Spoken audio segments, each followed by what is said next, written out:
శుక్లాంబరధరం విష్ణుం శశివర్ణం చతుర్భుజం ప్రసన్నవదనం ధ్యాయేత్ సర్వవిఘ్నోపశాంతయే.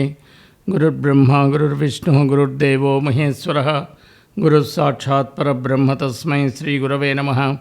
వ్యాసం వసిష్ఠనప్తారం శక్తే పౌత్రమకల్మషం పరాశరాత్మజం వందే సుఖతాతం తపోనిధిం. నారాయణం నమస్కృత్య నరం చైవ నరోత్తమం దేవీం సరస్వతీం వ్యాసం తతో జయముదీరయేత్. వసుదేవసుతం దేవం కంసచాణూరమర్దనం దేవకీ పరమానందం కృష్ణం వందే జగద్గురుం. శ్రీ భాగవత కథాసుధలు 58వ భాగానికి స్వాగతం సుస్వాగతం. క్రిందటి భాగంలో వృత్రాసురుడు ఒక గొప్ప పరిఘ చేత ఆయనకి అప్పటికే ఒక చెయ్యి నరకబడి ఉంది. ఇంకో చెయ్యితోటి ఆ పరిఘని తిప్పి ఐరావతాన్ని గట్టిగా బాదాడు. ఆ బాదడం వలన ఐరావతం గజిబిజిగా అటు ఇటు తిరుగుతూ కంగారు పడిపోతాను. దానికి విభ్రాంతి చెందినాడు. ఆ విభ్రాంతి చెందిన విస్మయం చెందినటువంటి ఇంద్రుని చేతిలోంచి ఆ వజ్రాయుధం నేల మీదకి జారిపోయింది. ఆ దృశ్యం చూసిన దేవతలందరూ ఆహాకారాలు చేశారు, అయ్యో అంటూ దుఃఖించారు. కానీ దొరకరాని పరిస్థితిలో దొరికిన శత్రువుని నిరాయుధుణ్ణి వధించకూడదనే యుద్ధనీతిని అనుసరించి వృత్రాసురుడు ఇంద్రుణ్ణి వధించలేదు. వధించకుండా మాట్లాడుతున్నాడు. దురమునన్ ఖైదువు వదలిన శరణన్నను వైరిజనులన్ చంపము మదినివ్వెరనొందనేల మదినివ్వెరన్ కొందనేల కులిశము కరం అరుదగ పుచ్చుకొనుము కరమరుదగన్ పుచ్చుకొనుము కాచితినింద్రా. ఓ ఇంద్ర, యుద్ధంలో ఆయుధం వదిలిన వారిని శరణొచ్చిన వారిని చంపం. ఎందుకు అలా భయపడతావు? వజ్రాయుధం తీసుకో, నిరాయుధుడమైన నిన్ను నేను తాకను అని ఇంకా చెప్తున్నారు. ఈ విధంగా భయపడడానికి ఇది వేళ కాదు ఇంద్ర. వజ్రాయుధం చేతపోని విరోధిని గెలువు. అంటే విరోధి అంటే తనే వృత్రాసురుని గెలవమంటున్నాడు, తనే చెప్పుకుంటున్నాడు. ఎక్కడైనా అన్నింటికీ ఏలికైనా విష్ణువుని కాదని మరణశీలునైన వారికి గెలుపులు కలుగున. జ్ఞానదృష్టితో పరిశీలిస్తే ఈ లోకపాలకులందరూ ఎవరికి వశమై తమ విధులను నిర్వర్తిస్తున్నారో చూడు. తెలివి మాలి విష్ణులీలను గ్రహించక ఈ మరణించే సేనల వలన కలిగే జయం తమదనుకుంటున్నారు. మెరయ యంత్రమయంబైన మృగము భంగి దారు నిర్మితమైనట్టి తరుణి పోల్కి చక్ర ఎరుంగుమ ఈ భూతజాలమెల్ల దళిత పంకేరుఘాక్షు తంత్రంబుగాగా. వృత్రాసుని నోటి వెంపట శ్రీ హరినామస్తుతి వినపడుతోంది. దేవేంద్ర, యంత్ర నిర్మితమైనటువంటి జంతువుల వలె, కొయ్యతో కూర్పబడిన యువతి వలె ఈ ప్రపంచంలోని ప్రాణులందరూ ఆ మహావిష్ణువు యొక్క మాయాతంత్రం వల్ల కదులుతున్న జంతువు బొమ్మలని తెలుసుకో అని ఇంద్రుడికి బోధ చేస్తున్నాడు. సృష్టిలోని పంచభూతాలకు కన్ను, ముక్కు, చెవి, నాలుక, చర్మాలకు బానిసై నరుడు దేవుని దయకు దూరంగా ప్రకృతికి దగ్గరగా బతుకుతూ అజ్ఞానిగా తనను తాను స్వతంత్రునిగా భావించుకుంటూ ప్రకృతి సుఖాలనే అనుభవిస్తూ ఉంటాడు. జీవుల నుండి జీవులు పుట్టి మళ్ళీ ఆ జీవులతోనే నశిస్తుంటాయి. ఇది ప్రకృతి లక్షణం. జీవుడు తనకు సంక్రమించిన పుణ్యాన్ని అనుసరించి కీర్తిని, సుఖాన్ని, సంపదను పొందినవాడై అది తీరిన తర్వాత ఎంత ఆరాటపడినా మరల వాటిని పొందలేడు. చావు బ్రతుకులు, మంచి చెడులు, సుఖదుఖాలు, గెలుపు ఓటములని ఆ రెండింటినీ సమానంగా జీవికి ప్రాప్తిస్తాయి. పరిశీలన చేస్తే ఈ ద్వంద్వాలన్నీ అంటే సుఖదుఖాలు మొన్నటికి వాటికి కర్త, భోక్త సర్వము ఆ నారాయణుడే. ఇతరులకి ఏమీ బాధ్యత లేదు, ఇతరులకి ఏమీ తెలియదు. ఇప్పుడు నేను ఒకే చేయగలిగే ఆయుధహీనునిగా ఉన్నా నిన్ను చంపగలిగి ఉన్నాను చూడు అంటూ వృత్రుడు మరలా ఇంకా అంటున్నాడు. వాహనంబులు సారెలు వాడి శరము లూర్జితాక్షములసువులు ఒడ్డణములు కాగా బోరెడు నీ జూతకర్మయందు ఎసగ జయమును అపజయమును ఎవ్వడెరుగు. ఈ యుద్ధం ఒక జూదం లాంటిది. దీంట్లో వాహనాలైన ఏనుగులు, గుర్రాలు, రథాలు, జోదపు కళ్ళు, బాణాలు, ఇవన్నీ జోదపు కళ్ళు. బాణాలు ఏంటంటే పాచికలు, ప్రాణాలే పందేలు. ఈ ఆటలో గెలుపు ఓటమి ఎవరిదో ఎవరికీ తెలియదు. ఆ వృత్రుని మాటలు విన్నాడు దేవేంద్రుడు. చాలా ఆశ్చర్యపడిపోయాడు. శత్రువులోని గొప్పతనానికి తన మనస్సులో చెడు తలంపు మాని శత్రువుని తన పాలిట దేవుడిగా భావించి తాను జారవిడిచిన ఆయుధాన్ని తిరిగి చేతపట్టాడు. ఆ సమయంలో లోకాలన్నీ దేవతల సమూహంతో పాటు సంతోషించాయి. వజ్రాయుధం ధరించిన దేవేంద్రుడు ఎలా ఉన్నాడంటే గ్రహణానంతరం రాహుగ్రహం ముఖం నుండి వెలువడి కిరణ సముదాయంతో ప్రకాశించే సూర్యబింబంలా ప్రకాశిస్తున్నాడు అంటోంది భాగవతం. ఓ దానవేంద్ర అంటున్నాడు ఇంద్రుడు, నీమతి వేదాంతము వోలే తత్వ విజ్ఞాన కళామోదము, నీవు అతిభక్తుడవు ఆదిమ పురుషునకు హరికి అబ్జాక్షునకున్. నీ బుద్ధి ఉపనిషత్సారాన్ని నిండుగా గ్రహించి తత్వజ్ఞాన వికాసంతో వెలిగిపోతుంది. నీవు పురాణ పురుషుడు కమలాక్షుడు అయిన విష్ణుదేవునికి గొప్ప భక్తుడవు. లోకాలలో విష్ణుమాయ చేసే లీలలన్నీ నీకు తెలుసు. అది జగత్తులో నిండిపోయి తనలోనే జగాలను నింపుకుని జీవులకు కష్టసుఖాలు సరాగ విరాగాలు కల్పిస్తూ ఆ క్రీడించే తీరును నువ్వు సూక్ష్మబుద్ధితో గ్రహించావు. మరి ఇప్పుడు ఈ రాక్షసపు తీరులెందులకు? రాక్షస స్వరూపాన్ని వదిలి పరమ పవిత్రమైన నారాయణుని స్వరూపాన్ని సంతోషంగా ధరించు అంటున్నాడు ఇంద్రుడు. అని ఇంకా చెప్తున్నాడు, ఏ నియమంబు సల్పితివో ఎట్టి ఆచరించితివో పూని రజోగుణాభిరతిన్ పొందిన నీ మతి శాంత దాంత సన్మానస మానసానుభవ ఉత్తమ రాసు అరోషభావ సన్మానుని అమేయు ఆ ధనుజమర్దనుని భక్తి పొసంగ్యనెంతయున్.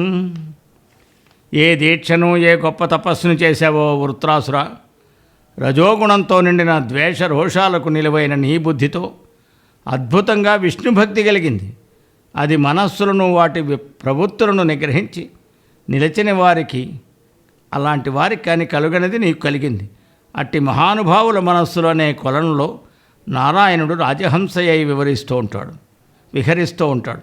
విష్ణువు ప్రశాంత చిత్రుల్లో నివసిస్తాడు. ఈ విష్ణువు యొక్క రూపం అనే అమృత సముద్రంలో విహరించే భక్తుడు గుంటలలోని నీళ్లతో తృప్తి పడగలడా అని తన పొగడుతున్న ఇంద్రుని చూశాడు వృత్తుడు. యుద్ధ సంహరణకై సంఘర్షణకై కోరినవాడై శత్రువుని ప్రేరేపిస్తూ తన ఎడమ చేతితో ఇనుపు గది తిప్పుతూ క్రోధంతో ఎగిసిపడుతూ బ్రహ్మాండ భాండాన్ని ఘోర శబ్దాలతో పగలగొడుతూ మదపుటేను ఎద్దుపై కొరికినట్టు ఇంద్రుని పైకి వెళ్ళాడు. అతని వక్షస్థలాన్ని గురిచూసి మోదగా ఇంద్రుడు తన వజ్రాయుధంతో ఆ వృత్రాసురుడి యొక్క ఇనుపు గదిని భస్మం చేసేశాడు, అంటే మసి చేశాడు. ఎడమ చేతిని కూడా నరికేశాడు. ఇలా రెండు చేతులు పోయే వృత్రాసురుడికి. వృత్రుడు పూర్వకాలాన ఇంద్రుడు రెక్కలు నరకగా జారిపడుతున్న కొండవలే లయకాలపు చూడరాని భయంకర భృగుడితో తన రెండు దవడలను పైదవడతో ఆకాశాన్ని కింద దానితో భూమిని అదిమిపెట్టి తన తుది మొదలు కానరాని వికారంగా నోరు తెరిచి మందర పర్వతంతో దేవదానవులు సముద్రమథనం చేసినప్పుడు వెలువడిన భీకర విషజ్వాలల వంటి నాలుకతో ఆకాశాన్ని నాకుతూ యుగాంతపు యముని చేతి దండాల వంటి కూరలతో ముల్లోకాలను మింగబోయేవాని వలె గొప్ప కాయంతో కొండలను అటు ఇటు తిప్పుతూ నడిచే కొండలా నేలను నింగిని ఆక్రమించాడు. ఆ సమయంలో ఏమైందంటే గొప్ప ఆశ్చర్యమైంది. కాలము నాటి మృత్యువు ముఖంబున పోలెను విస్ఫులింగముల్ గ్రాలక దేవ సంఘములు కంపమునొంద జగంబులెల్ల ఆహాలులితారవంబెసగ అభ్రగజంబును ఆ ఆయుధంబుతో నాలుక జుట్టి పెట్టి సురనాథుని మృంగే మహాద్భుతాకృతిన్. గొప్ప చర్య చేశాడు వృత్రాసురుడు. 2 చేతులు లేవు, అయినా సరే తన నోటితోటే అరుస్తూ ఐరావతాన్ని ఆయుధంతో చుట్టివేసి పట్టుకుని ఇంద్రునితో సహా మహా ఆశ్చర్యకరంగా మృంగేశాడు వృత్రుడు. అప్పుడు ఇంద్రుడు ఎలా ఉన్నాడు అని భాగవతం చెప్తోంది. కందడు భీతి కుందడు ప్రకంపనమొందడు పెద్దని దురం చెందడు తత్తరింపడు విశేషము చెప్పడు వైష్ణవీ జయానందపరైక విద్యను మనంబున దాల్చుచు ఉండెగాని సంక్రందనుడు ఆ నిశాచరుణ్ గర్భములో రక్షితాంగుడై ఆ వృత్రాసురుడు మింగేసినా ఇంద్రుడు అతని కడుపులో చెక్కు చెదరకుండా వృత్రాసురుడి కడుపులో ఉన్నాడు. అతనికి శ్రీహరి రక్షిస్తున్నాడు అతన్ని. ఇంద్రుడు కూడా జయాన్ని ఆనందాన్ని అందించే నారాయణ కవచాన్ని మనస్సులో నిలుపుకున్నాడు. కందకుండా భయపడకుండా వణక్కుండా తత్తరపడకుండా ఏ విశేషాన్ని చెప్పకుండా చాలా నిశ్చలంగా ఉన్నాడు ఇంద్రుడు వృత్రాసురుని గర్భంలో. ఆ శ్రీహరి కృపచే ఇంద్రుడు వజ్రాయుధంతో వృత్రాసురుని యొక్క పొట్టను చీల్చి ఐరావతంతో కూడా బయటపడ్డాడు. శత్రువు యొక్క మెడను నరికాడు వజ్రాయుధంతో. అప్పుడు పెద్ద కొండవలే త్రుంచి నేలకూలింది ఆ వృత్రాసురుడి యొక్క తల. ఆ వృత్రాసురుడు ఆ విధంగా మరణించాడు. మరణిస్తే ఏమైంది? అప్పుడు ఏమి చెప్పని అప్పుడు ఇంద్రారితనువున ఒక్కదే దివ్యతేజము ఉబ్బి వెడలి లోకమెల్లంచూడ లోకంబు చూడని లోకమరిగి విష్ణులోను సొచ్చే. ఏమి చెప్పనప్పుడు ఇంద్రారితనువున ఒక్క దివ్య తేజముబ్బి వెడలి లోకమెల్లంచూడ లోకంబు చూడని లోకమరిగి విష్ణులోను సొచ్చే. ఆ వృత్రుని తల తెగిన తర్వాత అతని శరీరం నుండి ఒక దివ్య కాంతి బయటికి వచ్చింది. ఆ లోకంలో ఉన్న వాళ్ళందరూ చూస్తున్నారు. అంతవరకు ఎవరూ చూడని లోకమైన విష్ణు లోకానికి వెళ్ళిపోయింది. ఆ విష్ణువులో ఆ దివ్యతేజం లీనమైపోయింది. అలా వృత్రుని చావుతో ఎల్లలోకాలకు జరిగిన కష్టాలు శాంతించాయి. దేవతలు, ఋషులు, పితృదేవతలు, రాక్షసగణం అంతా కలిసి ఇంద్రునికి మాత్రం చెప్పకుండా తమ ఇళ్ళకి వెళ్ళిపోయారట. ఇదేమిటి ఇలా జరిగిందని పరీక్షిత్ అడుగుతున్నాడు. ఏమిటి ఇలా అయింది? ఈ దేవతలందరూ ఇంద్రునితో చెప్పకుండా వెళ్ళిపోవడానికి కారణం ఏమిటి? అలాంటప్పుడు వారు ఎలా సుఖశాంతులు పొందారు? ఇంతకీ ఇంద్రునికి కీడు ఎలా జరిగింది? ఓ చెప్పవయ్యా ఓ సుఖయోగి అని పరీక్షన్ మహారాజు అడుగుతున్నాడు. అప్పుడు పరీక్షన్ మహారాజు చెప్పారు, మొదట్లో ఇదివరకు విశ్వరూపుణ్ణి చంపినప్పుడు బ్రహ్మహత్యా పాతకం వస్తే దాన్ని 4 పంచుకున్నారు. స్త్రీలు, నేల, నీరు, చెట్లు. ఇప్పుడు మళ్ళీ ఇంకో బ్రాహ్మడు ఉత్తరాసురుని చంపితే పాప ఫలితం ఎలా తొలగించుకోవాలి? అందువలన ఈ బ్రహ్మహత్యా పాతకంతో నేనెలా తంటాలు పడాలి అని ఆయన భయపడుతున్నాడు. ఆ భయపడుతున్న సమయంలో వీళ్ళంతా దేవతలు అన్నారు, నీకేమవదు, మేము అశ్వమేధయాగం చేసి నీకు బ్రహ్మహత్యా పాతకం పట్టకుండా చేస్తాం అని ఆయన్ని ఒప్పించి వృత్రాసురుడి మీద యుద్ధానికి పంపించారు. ఆ బ్రహ్మహత్య ఆ పాతకం దేవేంద్రుడిని వెంబడిస్తోంది. ఆ మహాపాపం చండాల రూపం ధరించి ముసలితనంతో వడలంతా ముడతలు పడి పరిగెట్టుకుంటూ వస్తోంది. ఆగు ఆగు అంటోంది. ఇంద్రుడు పరిగెడుతున్నాడు, భయపడుతున్నాడు, సిగ్గుపడుతున్నాడు. ఆ సమయంలో ఇంద్రుడు చాలా దూరం పరిగెట్టి మానస సరోవరంలో ప్రవేశించి అందులో ఒక తామరతూడులోని దారమై శ్రీహరి ధ్యానంలో 1000 సంవత్సరాలు గడిపాడు. ఆ సమయంలో స్వర్గానికి నహూష మహారాజుని ఇంద్రుడిగా చేశారు, ఇంద్ర పదవి. కానీ అతనికి పొగరు తలకెక్కి శచీదేవిని కూడా తనకు భార్యగా కావాలని ఆశించాడు. అప్పుడు బృహస్పతి సూచనతో బ్రహ్మర్షిగణం తన పల్లకిని పోస్తుంటే నహూషుడు శచిని చేరబోతుండగా అగస్త్యుడు శాపమిచ్చాడు. అప్పుడు నహూషుడు కొండ చిలువుగా పుట్టాడు. అప్పుడు బ్రహ్మర్షుల పిలుపు మేరకు ఇంద్రుడు స్వర్గానికి వచ్చాడు.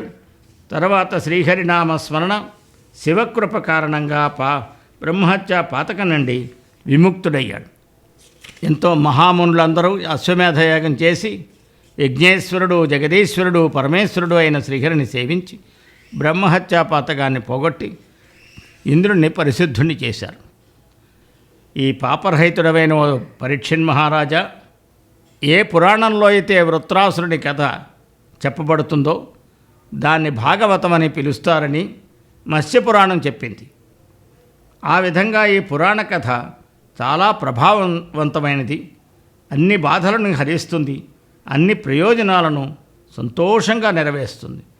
నిర్మలమైన భక్తి ప్రభావ అతిశయాన్ని చూపిస్తుంది, ప్రభావాతిశయాన్ని చూపెడుతుంది. సాటిలేని భక్తులను గురించి తెలుసుకోవాలనే ఆసక్తిని కలిగిస్తుంది. పండితులకు విజయాలను సమకూరుస్తుంది. వృత్రుడు మింగగా ఇంద్రుడు విడుదలైన తీరుతెన్నులు వివరిస్తుంది. బ్రహ్మహత్య వలన కష్టనష్టాలు విశ్లేకరిస్తుంది. సత్పురుషులకు సర్వదా కాంక్షింపదగినది. అలాంటి పురాణ కథను ఎవరైనా విన్నా, ప్రతిదినం చదివినా, వ్రాసినా అట్టి వారికి ఆయుష్, ఆరోగ్యం, గెలుపు, సంపదలు పెరుగుతాయి. దుష్కర్మలు తొలగిపోతాయి, మోక్షం లభిస్తుంది అనే ఫలశ్రుతిని పరీక్షిన్ మహారాజుకి, తద్వారా మనకు సుఖబ్రహ్మ తెలియజేశారు ఈ తన భాగవత ప్రవచనంలో. మరికొన్ని కథలు వచ్చే భాగం నుంచి చెప్పుకుందాం. సర్వం కృష్ణార్పణమస్తు. స్వస్తి.